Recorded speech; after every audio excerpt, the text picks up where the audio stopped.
Your child is sitting at the kitchen table, talking. Not to you. Not to a sibling. To someone you cannot see. They are laughing at something this invisible someone said. They are sharing their snack. They are explaining the rules of a game to a friend who, as far as you can tell, does not exist. And part of you is charmed. And part of you is quietly wondering if this is normal. The answer is yes. But the reason why is far stranger than anyone ever told you.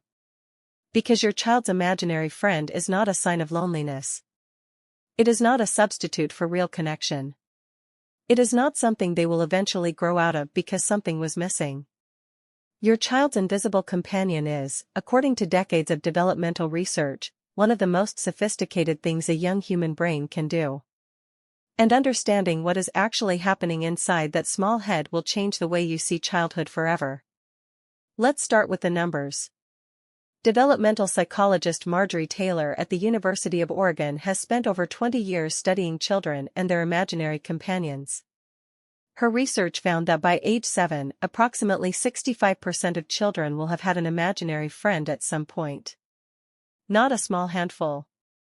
Not unusual kids at the edge of the bell curve.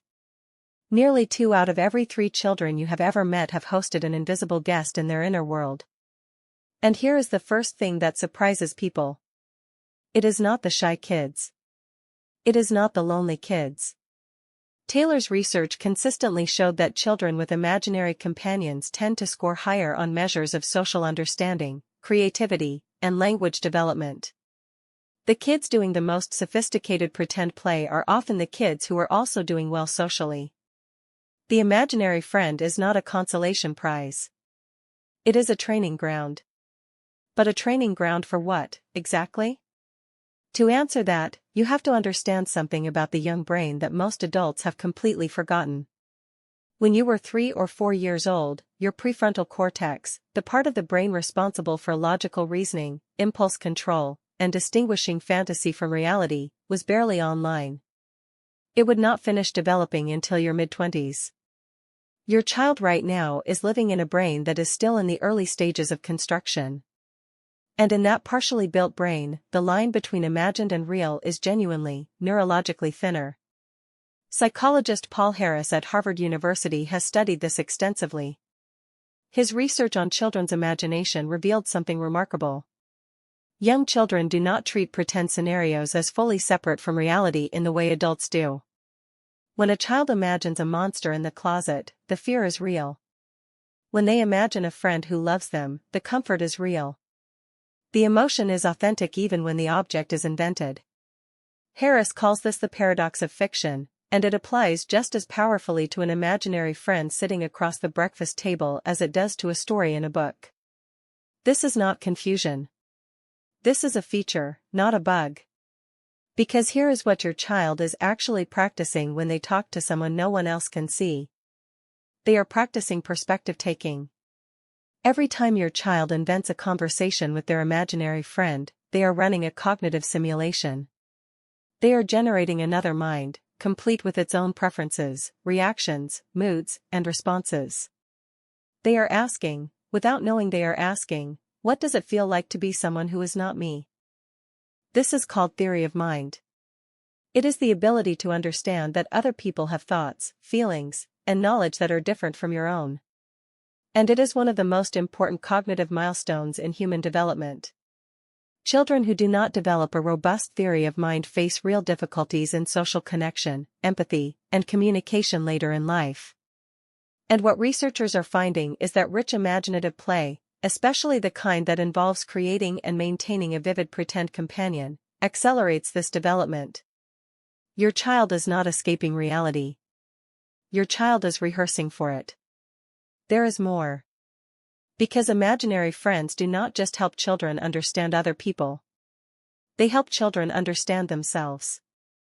Psychologist Sandra Leanne Bosacki, whose work focuses on children's social cognition and self-concept, has found that imaginary companions often serve as what she describes as a mirror for the self. Children use their invented companions to explore emotions and experiences that feel too big or too complicated to process directly. If your child is anxious about starting school, their imaginary friend might also be anxious about starting school. And in taking care of that friend, in reassuring the invisible companion, your child is actually working something out inside themselves.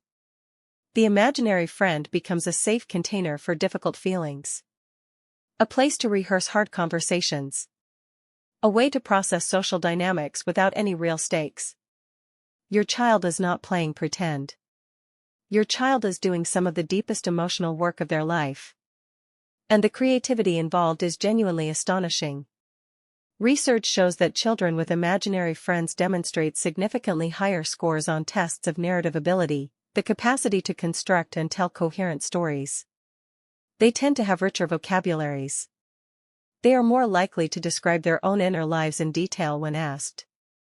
Creating a persistent imaginary character requires your child to maintain a consistent internal model of another being, complete with a personality, preferences, and history, all inside their own head. This is an act of sustained imaginative architecture. And the neural pathways being built in that process are exactly the same ones used later in life for writing, for empathy, for creative problem solving, and for leadership. You might be wondering when it starts. And when it ends. Imaginary companions typically emerge somewhere between 2.5 and 3 years old. That is not random. It coincides almost exactly with a key leap in language development and the beginning of symbolic thinking. The same cognitive revolution that lets your child understand that the word dog represents an actual dog also lets them understand that this invisible figure represents a friend. Language and imagination are not separate systems. They are running on the same hardware. As for when it ends, Taylor's research found most children move on from imaginary companions by age 10, though some continue well into adolescence, particularly through creative pursuits like writing stories or role-playing games. And here is the important part. The ending is not a loss. It is a graduation. The skills built through those years of invisible friendship do not disappear when the friend does. They transfer. They become the foundation for the empathy, creativity, and social intelligence your child carries with them into adulthood. There is one more thing worth knowing. Something that almost no parent is ever told. Some children's imaginary companions are not friends at all. Some of them are strange. Some of them are frightening. Some of them are invisible enemies, or beings with mysterious rules, or characters with troubling personalities. And research has found that this is also completely within the range of healthy development. A child who creates a frightening imaginary figure is not disturbed. They are doing something very sophisticated. They are giving form to something they feel, making the internal external, so that they can look at it, interact with it, and ultimately understand it. The human brain does not easily process formless fear. But give that fear a face and a name, make it a character that can be engaged with, and suddenly it becomes manageable. Your child is inventing a coping mechanism so elegant that therapists use versions of the exact same technique in clinical practice. They call it narrative therapy. Your child just figured it out on their own at age 4. So the next time you see your child deep in conversation with someone you cannot see, you are not watching them disappear into a fantasy. You are watching them build a mind. You are watching empathy being constructed from the inside out. You are watching a small human rehearse for relationships, process hard emotions, and develop the creative capacity that will shape everything they do for the rest of their life. The invisible friend is not a sign that something is missing. It is evidence that something remarkable is being built. Something that no one else in the room can quite see yet. Just like the friend,